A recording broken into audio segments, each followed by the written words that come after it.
So we'd say, you know, there's the line, and next week come back and play it, see if you can get it in all 12 keys. Oh. Which was brutal. I mean, if you try to play it out like an F sharp, I mean, it's not like a guitar, you know. You know, I would just work like for hours and hours trying to get it right, and that's the difference. Like I remember telling him when I joined the band and I was sort of taking some road gigs, and I said, you know, I think I'm going to stop lessons for a while, and then I got discouraged, and I said, you know, I think I'm going to look for a math teaching job. It's me, you're going to get a straight job, man. You get a straight job, come on. And he goes, you know, I only have two students that could do this stuff.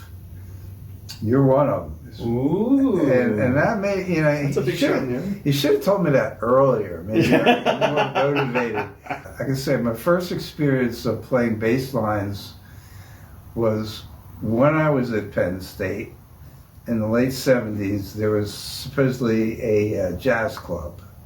It was summer break. We lived in these converted houses, and the guys above me were gone for the summer. So we broke into their apartment, and set up the drums, and used to jam there. And I remembered we didn't have a bass player at that time, so it was just keys and guitar. And I would take a cassette player, and I would just play like a bass line, you know, like.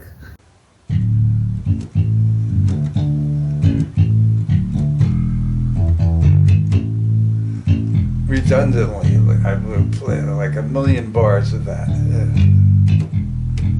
On the cassette? On the cassette. So you had a cassette of just the bass part. Wow. And then I remember the guitar player, he had a good spirit. He goes, yeah, I think that'll work. So that, you know, I think about it, that was actually the first experience of playing bass lines. Then later, again, I was in this band, and we had so I thought, great, I'll just have my girlfriend play guitar and bass, and we had a drummer. Wait. Your girlfriend can't play guitar and bass at the same time. Exactly. So she would switch off, and when she would go to guitar, I thought, well, I guess I could play left-hand bass, and that was the very inception of keyboards, little keyboards. There were just bass keyboards, and I would play these bass lines. It probably sounded horrible, but it was at that point it sounded like a four-piece band. I remember I was good friends with a guy who worked at a big music store in Washington, D.C., and I think it was the Kawai keyboard was first coming out, but it didn't have good bass sounds. And it had a screen that showed you like the frequencies, what you were doing, and you had to make your own bass sound. And again, I was I would work for hours trying to get the perfect bass sound. It'd be like, it's got an attack, but it doesn't fade right. And anyhow, it was random. I was just, there was nothing scientific about it, but he took that bass patch. I gave it back to him. You know, I had it on some sort of memory device, and I think they sent it to Kawai, and it became the Kawai bass sounds for that keyboard player. Oh man! I just fine, let him have it. Christmas time? Simplicity, yeah. So like Christmas time is here. Oh right. You would just be pretty much hitting bass notes without too much embellishment.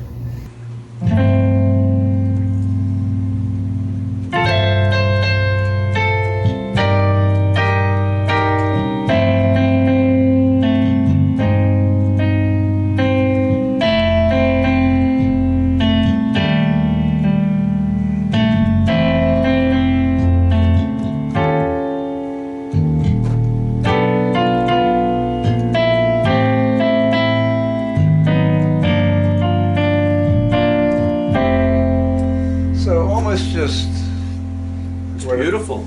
Just half notes. notes, quarter notes, whatever.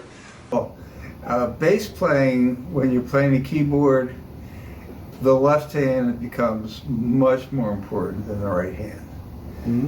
As a matter of fact, I'm not even thinking about the right hand half the time. But as far as the feel and everything, you know, you're down here, so we could start adding this.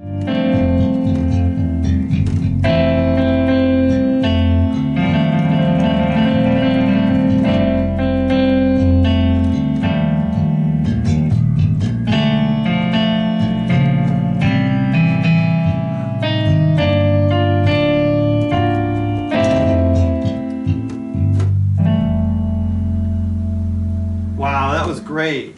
You know, for a moment, I actually thought there were two different people playing. Well, that's it. I'm on medication for that. So.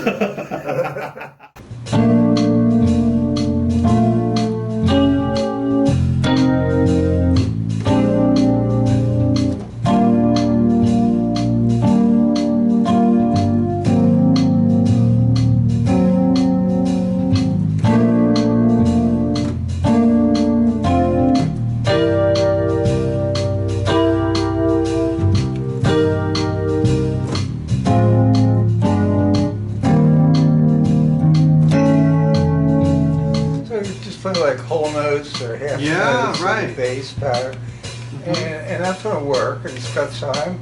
In the beginning, when I started first playing left-hand bass, I was like,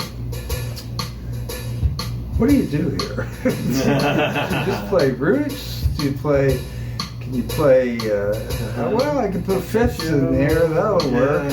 And gradually adding more tone until I already could get crazy and put a lot of notes in there.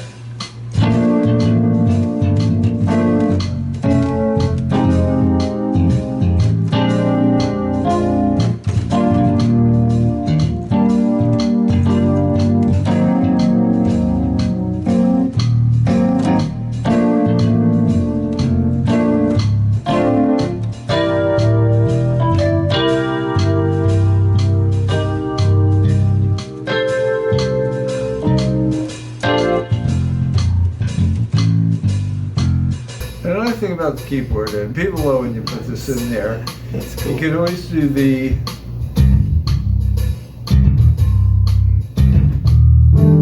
you can arpeggiate, which is really easy on the keyboard and on the bass actually, and that usually gets people's attention. I usually like the guitar player will turn it on and go, "What?"